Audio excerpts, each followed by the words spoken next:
We're here. We're queer. We're drunk. We're high. I don't even know what else to say. But either way, let's go ahead and talk about this first round, because this first match right here is actually kind of interesting. So we're going to do Winter, Apocalypse Ravi, and Conqueror Lilias.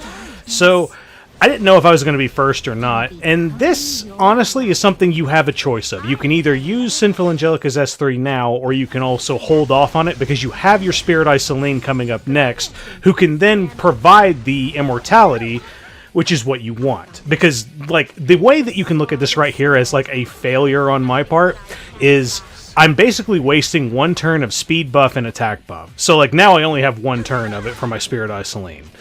So, that's just either way you can look at it. It's like you can either deal with that, or you can just go through the matches and just see how it works out.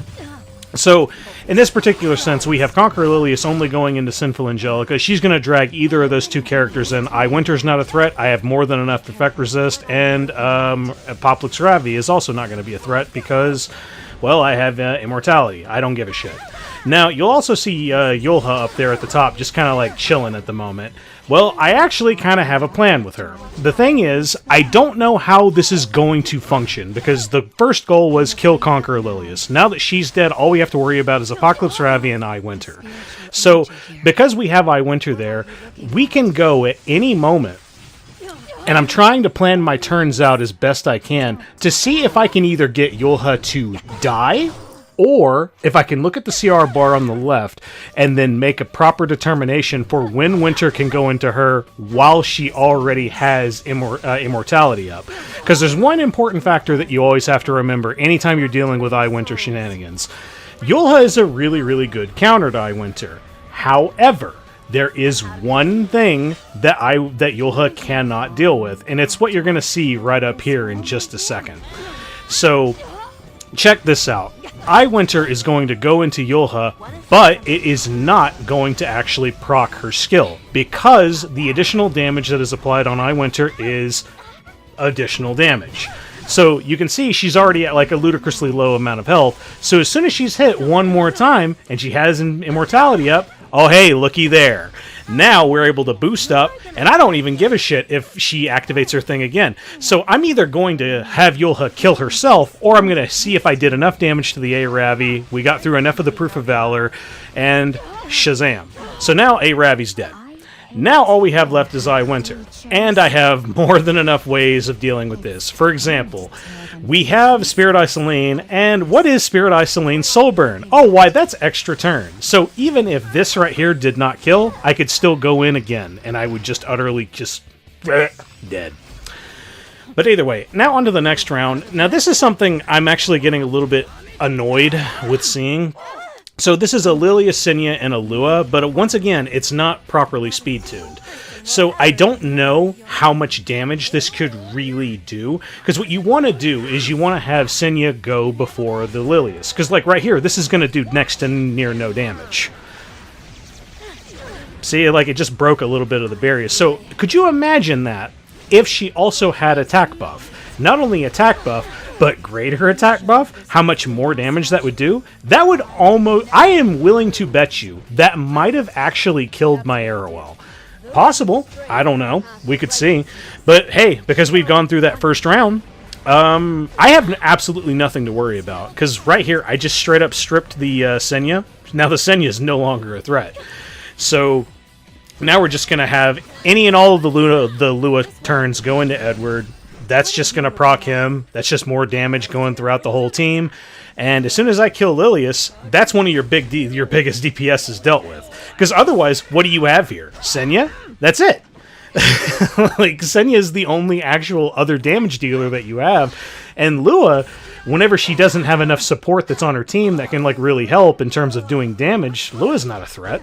Not a threat at all, especially if you've neutralized the DPS, which, Shazam, right there. We're barely 15 turns in, and both of the DPSs are already dead. So, like I said, if this was properly speed-tuned and the Senya went first before the Lilias, possible.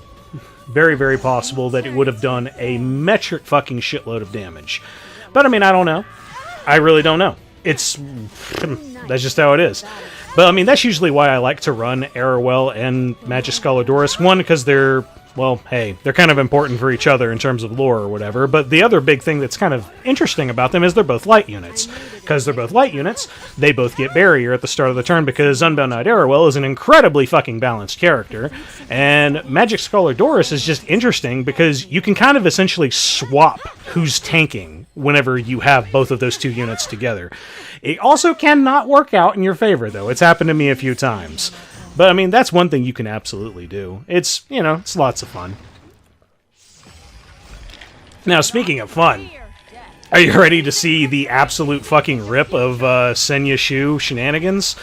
Yeah, so before we were utilizing a whole bunch of Shadow Knight Pilis and then Arunka and Roana like teams, and guess what? That team can still work. But you want to know something that this is just guaranteed now? It's going to work forever, pretty much. So this is the first turn that Choux has taken, and now that she's gone, her chances of, like, you know, doing counterattack shenanigans are going to go up, because that's the way in which it works. So anytime her S3 is, like, on cooldown or whatever, then she can, if you go into any other unit, she can also have a chance to go in with, like, counterattacks and shit. So just keep in mind of that. Choux has only gone once. So this is still ideally working out in our favor. So what we're going to do is, after we've already done the attack buff on Arunka, we've already dealt with the strips and all that other horse shit. So now we're just going to wait until we get to our next turn with Arunka. Hey, looky there. There's Arunka's turn. Choux dead. I don't give a flying fuck who you are, who you could possibly be in any particular situation. You're dead. Like, the only way a Choux could possibly survive in this kind of situation is if they have defense on their character, but no Choux in their right mind is going to have defense. All the Choux are built HP bloat. Like, all of them. They can't afford to put any of their crit and crit damage stats into defense. They just can't. So, with that being said, hey, Mediator, Kawerik, Arunka, and quite literally any healer, I could probably start bringing in anyone else into this instead of Roana, because I'm not dealing with counterattack shenanigans anymore. You can just go in like this with any other unit that you wish, and you're good to go. So, hey, that works out, I suppose. But, yeah, because anytime you're dealing with a Senya Choux comp, the Choux is the most important unit in the entirety of the comp. Because as soon as she goes down, the whole thing falls apart. Especially if you have suffered absolutely no, like, damages on your side. If you haven't had anything bad happen to you on your side and you've already killed the Choux, they cannot win. They just straight up can't. So, you guys have probably seen in the last few videos where I was trying out Arunka on a few other different builds, and I think I'm going to stick with this one. Like, Uber's Tooth is really nice for two reasons. Anytime you have the opportunity and you do not have your S3 available, you can still use your S1 and you can still do respectable damage. So that's the big thing I like about it. Oh, goody. Welcome to the fun video. So, this, honest to God, wasn't really a good pick of, like, stuff to bring into this. For example, I could have brought in some, like, Sinful Angelica Zahak shenanigans to go into, like, say, the Mercedes or whatever. I just didn't. Whatever. I wanted to actually, like, play a little bit with the barrier mechanics of DJB, and then I also just brought Destina for just, you know, effective anchoring, just for any and all safety. And that's pretty much, like, the whole premise behind this fight. So, the first order of business is we need to kill this Mercedes ASAP. Because Mercedes is, quite honestly, the only actual threat.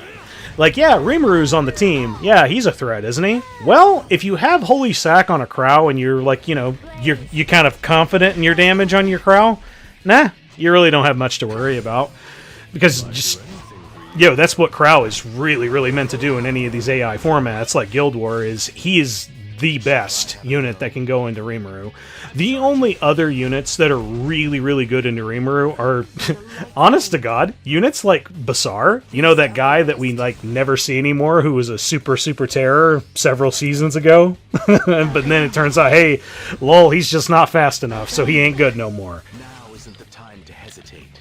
But either way, all we have to do is we just gotta go through this. Now, this is probably the most dangerous part of the entire fight.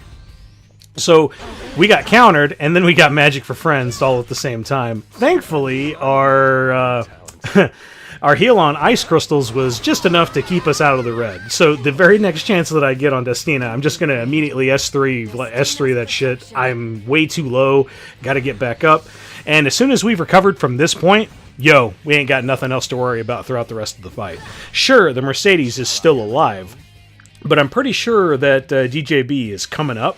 And as soon as he gets his chance, he's just going to do a huge-ass hit with his S2. Which, in all honesty, I did not need to do that hit with Krau, because then I wouldn't have been countered. Just, me being stupid. Typical normal shit. But, yeah, this whole fight this is pretty much the longest fight in the entirety of the Guild War, and it's honestly kind of boring just watching it from this perspective. But this is where I was trying to have some kind of fun with it, and this is where I feel like, okay, so DJB does this whole anti-barrier shenanigan really, really well. The only thing that's really, really annoying about DJB is you feel like you should never use his S3 because he's so fucking squishy. And that's pretty much what you see here, is I never use his S3 throughout the entire fight.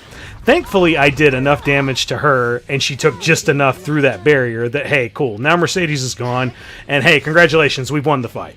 But let's go ahead and we'll keep talking about what we were talking about with DJB. So, oh yeah, check that out. Rimuru in a very rare moment of being really, really ass, because he had missed debuff on him. Thank you, DJB. Yeah, he missed on Krau, so no additional damage for you. Man, don't you just love how RNG is the only real way to fight Rimuru? Unless you do, fancy, weird, retarded shit like I do, like having a blue bait like Krau. But either way, like I was talking about with DJB, so, the only thing I don't really like about DJB is he's so tempting that you want to use his S3 because you want to get that, extra CR bar down on the thing, but his S3 also doesn't heal anymore. It used to heal way back in the day, and, I mean, yeah, I think I like his changes now more anyway, but, I don't know, man, I miss it. I miss him being able to do heals with the S3 as well, so then it felt like you could just, rock it out and you could still get some use out of it. But, here, in all honesty, looking at this part, I don't use S3 for Basar ever, but I should. Because nothing else is going to hit him. The only thing that's going to hit him is FCC, and FCC will never kill like a DJB. That's just straight up not going to happen. I mean, yeah, if you want to get technical with me, you could probably put some, crit damage or whatever on her, but, hey, come on, that ain't going to happen. It's just not going to happen. So, with this, we have Rimuru going into Krau. We have two magic ice crystals going into the Krau. So, anytime he's hit, below any kind of HP threshold, he just gets massively healed. So, hey, works out. And now that they're both low enough, thank you, DJB, for being unbelievably based. And now we go into Rimuru, the Aureus goes on to the CC, and bam! They both die. Thank you for coming to my TED Talk on why Krau is cool. As well as DJB. But either way, so here was something that I actually was kind of thinking about for the future. So I have Ray, Benimaru, and Milim here. Milim mainly just being there for Eye Winter, and Ray mainly just being there to bait the Eye Winter. So I take a risk. I go into the Senya. I manage to hit a crit, not only once, but twice. Because, wow, I guess God just hated you today, Senya. So we've already dealt with, the biggest threat on the team, which that being Senya, and we've already gotten the cleanse from the magic bottle onto the Milim. So, hey, now I am free to S1, thanks to Book, and now I can S3. So I just go into Winter, Shazam. We've already dealt with all of the issues on the team. Lua's the only one remaining, and Benimaru is just going to straight up slap that hoe into out of existence. Woo! So, onto the final fight, where we're going into a Zeo, a Belian, and an Apocalypse Ravi. Boy, it's just a whole bunch of boss characters today, isn't it? So, I brought Sinful Angelica, Spirit Eye Celine, and Destina, and you did not see, that was not a mistake, going in with, the Sinful Angelica just, going in. Because remember when I was talking about at the very beginning of this video, the whole, you could actually delay your Sinful Angelica's S3 and just have the Spirit Eye Celine go. That's what I'm going to do here. So here's the other cool thing about Spirit Eye Celine, is she's kind of like immune to debuffs now, because if you hit her with a crit, well, hey, I'm just going to cleanse one of those debuffs off with, the enhanced, Nimble Sword. Ain't that just fucking sweet? So now we have 2 turns of attack and speed buff. Thank you, Senji. You the best. And this is all just going to go into these characters willy-nilly. So Zio's the only other kind of threat because he hits into you twice. However, the first hit's like a counterable attack, so he's never going to be able to kill you in one single thing. We have Destina here, who can always heal with an S1 or with an S3. I decide to go for the S3 just to, top off, just in case anything incredibly fucking stupid happens. Which, hey, don't you worry, something incredibly fucking stupid is about to happen that you would have never had any, I had no clue that was gonna happen. Yeah, just you wait. Some of you have already seen it. Well, would you look at that? That is not max crit on Spirit Eye Celine. So, what could have happened right there is that Belian could have S1 into S2, or like S1 into the follow-up on Spirit Eye Celine. Both of them could have not crit, or the first one could have not crit, and the second one could have crit. And then the Apocalypse Ravi would have gone into my Spirit Eye Celine, and that would have been fucking rip. Don't you love when really fucking stupid shit like that happens? But either way, everything kind of worked out. We had Destina there for any and all safety. Senji was also like a form of cleansing, which wasn't really used here. It was mainly the attack buff and the speed buff. And just having 2 characters that kind of have immortality is fucking sweet. But with that being said, yeah, this Apocalypse Ravi cannot possibly take me down. I have way too many ways of healing, one with Destina, and also just the straight-up fact that unless you counter on me, yeah, you're not going to kill me. It's just not going to happen.